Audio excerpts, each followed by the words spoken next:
Hi everybody, it's Miss Megan. This is our first Tiny Tots for our summer reading session. Make sure you tune into all of our other fun online activities. Make sure you sign up online, or if you need to, you can sign up in person. We have a program for the younger kids and for students. They can earn their beads, and younger kids can earn dragon stickers by reading. And we'll have a lot of fun, so make sure you call us for any questions. This week's theme was pigs, because I wanted to read one of my favorite books from elementary school. So we're going to start with a shorter book called Huff and Puff by Claudia Rueda. And it's a shorter version of The Three Little Pigs. And it's by Abrams Appleseed. First pig building a house. You see it's building it out of straw. The first pig inside the house. One wolf huffing and puffing. So we're going to huff and puff. First pig is not happy. So what did we do? We blew down their house. The second pig is building a house. Now it's out of wood. The second pig is inside the house. It should be a little bit stronger. One wolf huffing and puffing. Now we're going to huff and puff again. And the second pig is not happy. Looks like he was cooking too, and we blew down his house. Now we're up to the third pig. The third pig building a house. This one is now out of bricks. The third pig inside the house. One wolf huffing and puffing. Huff and puff again, ready?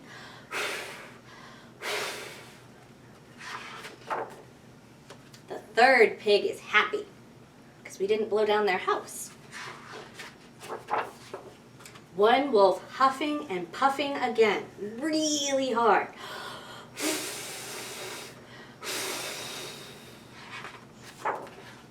Surprise! One wolf huffed and puffed and blew the candles out.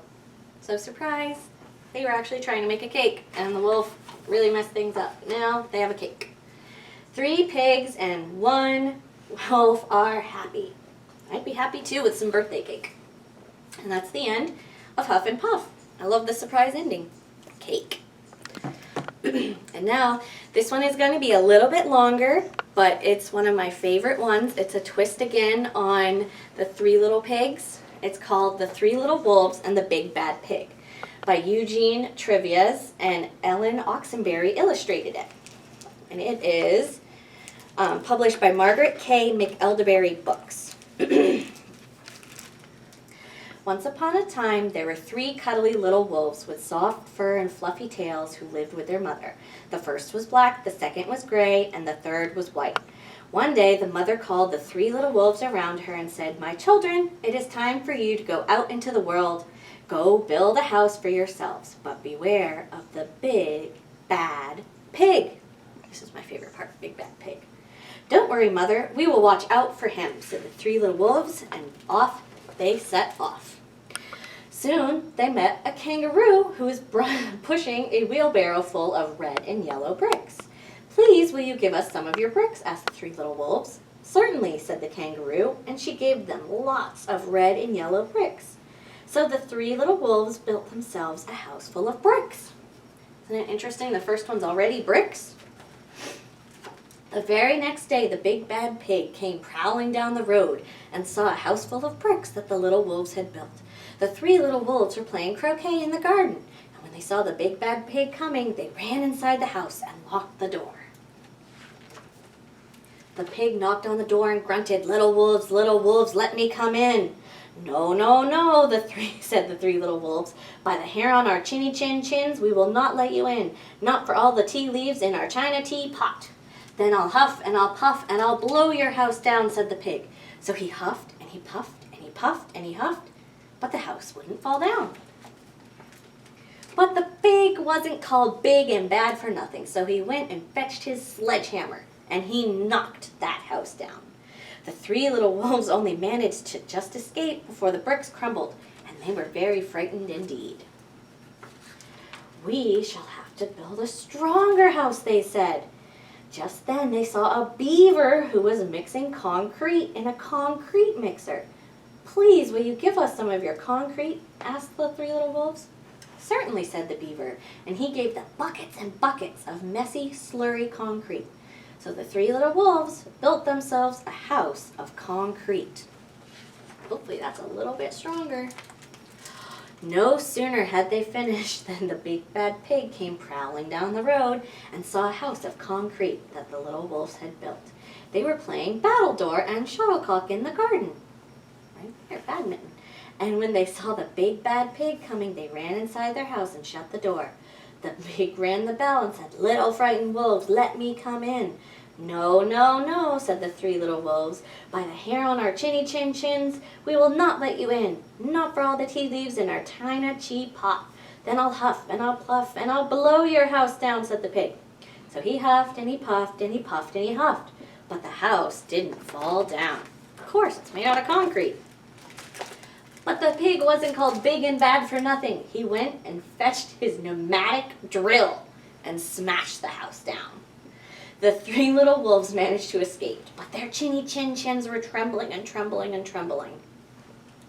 He is pretty big and bad.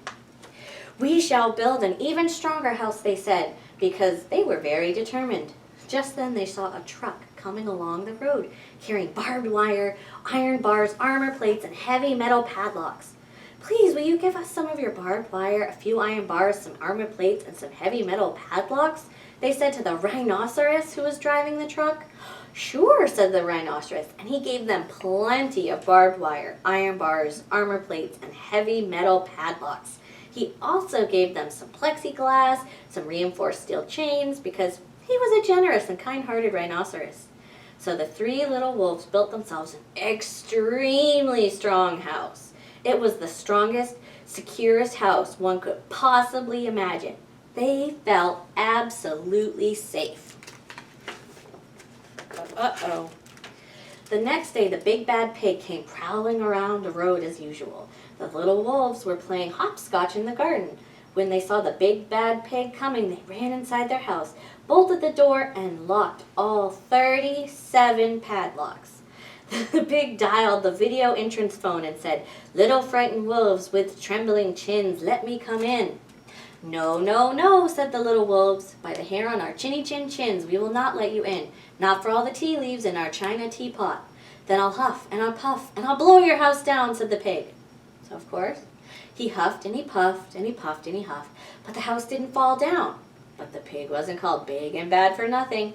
He brought some dynamite, laid it against the house, and lit the fuse. And the house blew up. That's really not very nice. The three little wolves just managed to escape with their fluffy tails scorched. Don't worry, I wouldn't read you a story without a good ending. "Something must be wrong with our building materials," they said. "We have to try something different. But what?" At that moment, they saw a flamingo coming along, pushing a wheelbarrow full of flowers. "Please, will you give us some flowers?" asked the little wolves.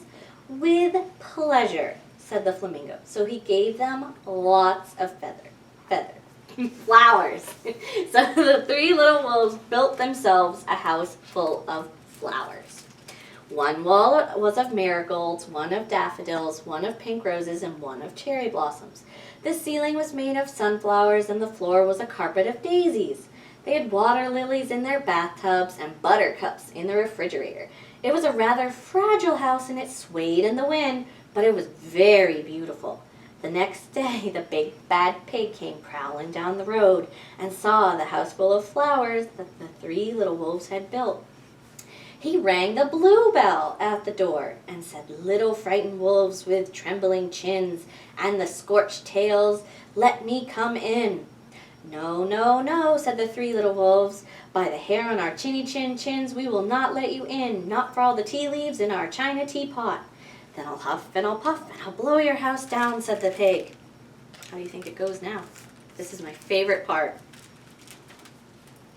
But as he took a deep breath, ready to huff and puff, he smelled the soft scent of the flowers. It was fantastic! And because the scent was so lovely, the pig took another breath, and then another. And instead of huffing and puffing, he began to sniff, and he sniffed deeper and deeper until he was quite filled with the fragrant scent. His heart grew tender, and he realized how horrible he had been. Right then, he decided to be a big, good pig. And he started to sing and dance the tarantella. He has a tambourine right there. At first, the three little wolves were a bit worried. It might be a trick. But soon they realized that the pig truly had changed. So they came running out of the house, and they started to play games with him. First, they played pig pog, and then piggy in the middle. And when they were all tired, they invited him into the house. You see the house of flowers right there? They offered him tea and strawberries and wolfberries and asked him to stay with them as long as he wanted. And the pig accepted, and they all lived happily together ever after.